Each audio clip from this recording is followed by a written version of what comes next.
In a place as unique as the night library, there are bound to occasionally be hazards to the general public.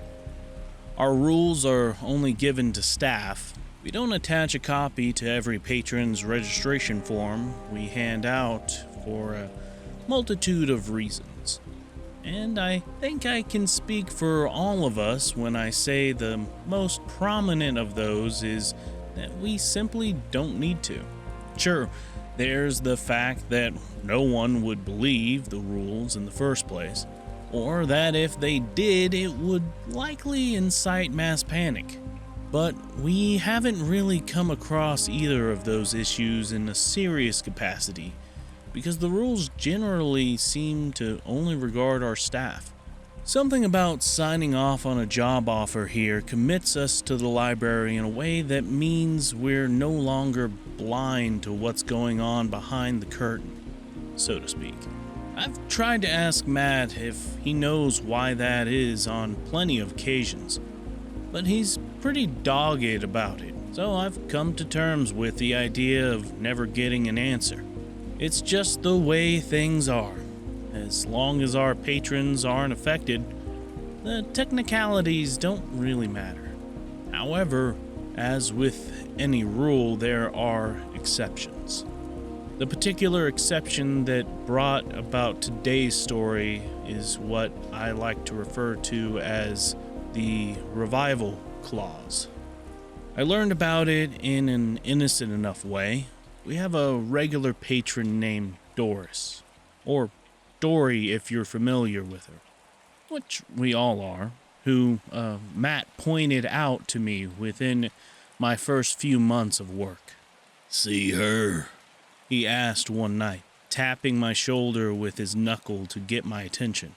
I was checking in on a stack of books I'd just brought back to the desk from being mended, and I raised my head, following his line of sight to the front door when a woman was entering in a wheelchair, an oxygen mask secured to her face. I nodded a confirmation. "Keep an eye on her," he told me. "If you see anything today, or if anybody does, so does she. She's a special case.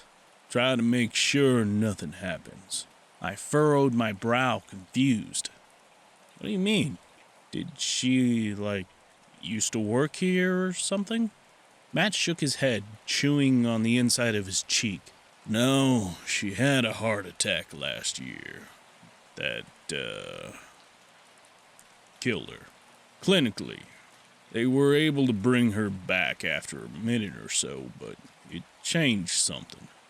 I set my books down, turning to face Matt. Changed something how? "We hadn't seen her in a few months. We knew something had to be wrong. Her health's always been bad, so we thought life had finally just given up on her. But then she came back, told us what happened. We didn't think anything of it at first. Then one Saturday, she was on her way out and started screaming. I ran up to the vestibule, and there was Della, mopping the floors with, her cleaning solution? I supplied, confused. Yeah. Matt cleared his throat. "So when Dory went into hysterics about all that blood, I knew something wasn't right." I blinked. Wait a minute. Are you saying it doesn't look like that to everyone? I thought that was one of the normal rules, like the Windex thing, or the parking lot? Does that mean it's blood? Is it blood, Matt? For a moment, Matt was quiet. "I guess you're gonna find out eventually," he said, voice gruff. I could feel that my eyes were wide, but I wasn't quite sure how to remind them that they didn't operate on hand crank. Where the hell does it come from? I stage whispered. And then, when a second, arguably more horrific thought came to mind, why is she mopping our floors with it? Matt waved a hand dismissively. Not issues you need to concern yourself with. I'm gonna step out for a smoke. Just watch her.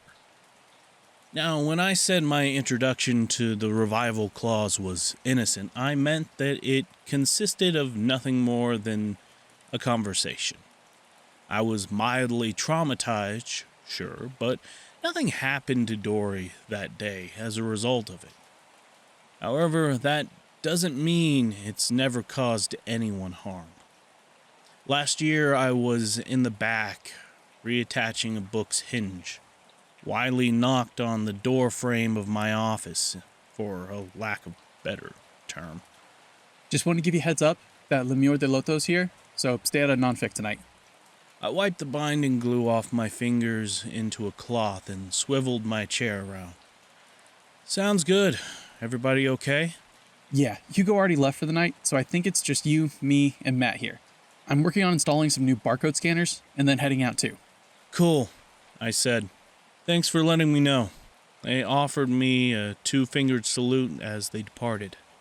I'd seen her before, the mourning woman. The situation had only ever progressed as far as offering my sympathies. She'd never beckoned me over or tried to follow me, so aside from feeling slightly on edge, I wasn't greatly impeded upon by Wiley's warning. I simply hollered over my shoulder for Matt to let me know if he needed any help on Cirque, and kept working. Hours passed. Several. So many that I almost forgotten to be on alert by the time I made my way out of my cave and set off into the stacks. Still, just aware enough to not venture into nonfiction. I was shelving some Douglas Adams books I'd just finished repairing. I've seriously debated trying to contact Macmillan to ask if they can please find some way to carry out their personal vendetta against the guy besides binding every one of his novels like dog shit. And I distinctly felt eyes boring into the back of my head. When I spun around to discover who they belonged to, I was met with a girl. I instantly recognized her, although I didn't know her by name. She frequented the library during the week and had mentioned to me before that she liked to come in after she got off work at the hospital to decompress. "Oh, hey, I didn't hear you come up behind me," I told her. "What can I do for you?" She took a step toward me. The motion was jerky, as though she was reluctant, and it encouraged her thick, pin-straight hair to envelop her brown shoulders like a curtain. She mumbled something too low for me to hear. "I'm sorry," I said. "I didn't catch that." One of her arms gripped the other, and it looked like she was trying to hold herself still. Again, she mumbled something unintelligible under her breath. "Are you all right?" I asked. This time, when she spoke, I heard her. Para la tristeza. Unease began a slow creep over me. I don't speak Spanish," I said. This had never come up in conversation between us before, given that she'd never spoken Spanish to me. I attempted to hold on to hope that she had some reason unbeknownst to me to believe that I might. Uno para la tristeza. She repeated. Dos para la alegría. "Are you counting something?" It was true that I didn't speak Spanish, but I'd taken a couple of semesters of it in high school and paid enough attention to pick up on most basic words and phrases. But 1 for and 2 for what? At the speed of O2 dial-up, my brain allowed a memory to filter through. "Tristeza," my freshman Spanish teacher had said, contorting his mouth into an overly dramatic frown. My little trick for remembering this word is that it sounds like trist, which is something people are often sad to find that their parents are having behind their backs. Tristeza, sadness, sorrow. Uno para la tristeza, one for sorrow. On autopilot, though I hadn't heard it in probably 2 decades, my mind filled in the next line, the old magpie nursery rhyme. 2 for joy. The girl stood before me, trembling, waiting. 3 for a girl. I continued aloud, though every fiber of my being was sounding alarms against my doing so. Desperately, she reached out to me. 4 para o niño. She recited. I took her hand in both of mine. 5 for silver. 6 para e oro. 7 for a secret. I finished. Never to be told. Do you know my secret, Adam?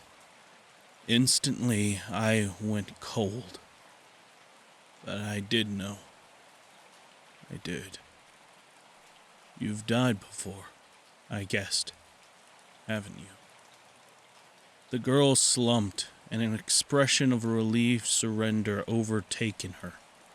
Her eyes began to well with blood. No, I held fast to her wrist. No, stay with me. Don't move, okay?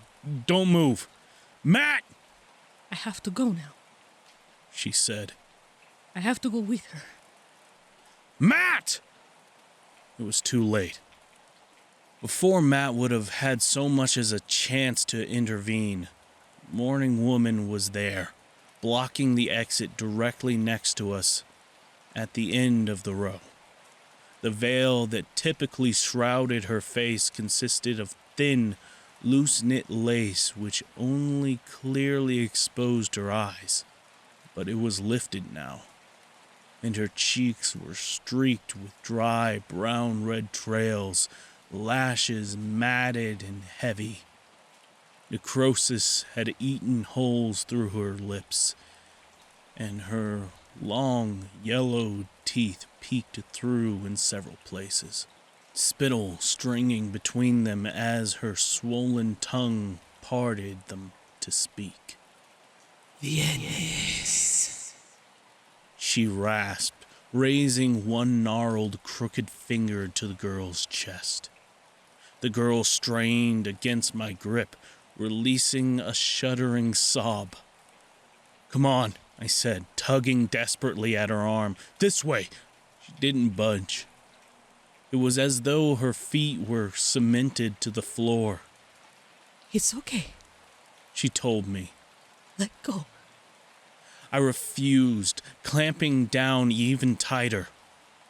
La Mujer de Luto glided toward me, and I sucked a breath in, squeezing my eyelids shut and stifling a gag at the scent of her putrid flesh. The last thing I felt before losing consciousness was the brush of her ice-cold, ragged nails against my forehead. When I came to, I was lying on the floor in the break room. Matt was standing at the counter pouring coffee into his signature mug. World's best grandma. He found it in the cabinet when he bought the building. And when he saw that I was awake, he held it up to me in a cheers motion. Hey, slugger, he said. How you feeling? I pushed myself up on my elbows and assessed. My head was pounding, my mouth was incredibly dry, but otherwise I wasn't much worse for wear. Okay, I answered. Okay, he echoed. Gonna quit on me? I blew a huff of laughter out my nose. Nah, I don't think so. Good, then go home. I'll see you tomorrow night. Over the following weeks, missing posters began cropping up around town. They depicted the girl from the library, of course. Her name was Meena Alkhaldi. She was a 23-year-old medical student at the local university. Her parents' contact information was listed below her photograph, as well as a sizable reward for her safe return. Every time I saw one, my stomach flipped. I debated calling them on several occasions, just to try and offer them some kind of closure, but what could I have said? Stop looking for your daughter? She's been taken by what I guess is probably a spirit of a dead woman to God knows where, and she's never coming back? So I never did. The months passed, and eventually the posters became fewer and further between. But I never forgot her face. To this day, damn near every time I close my eyes, I see hers glazing over with blood. I hear her silently pleading with me both to help her and to set her free. I try to tell myself it wasn't my fault, that these things are never in our control. But on the worst nights, when I can't sleep without her watery voice resonating throughout my entire head, begging me to let the mourning woman take her, I wonder if there was something more I could have done. I wonder if I could have saved her.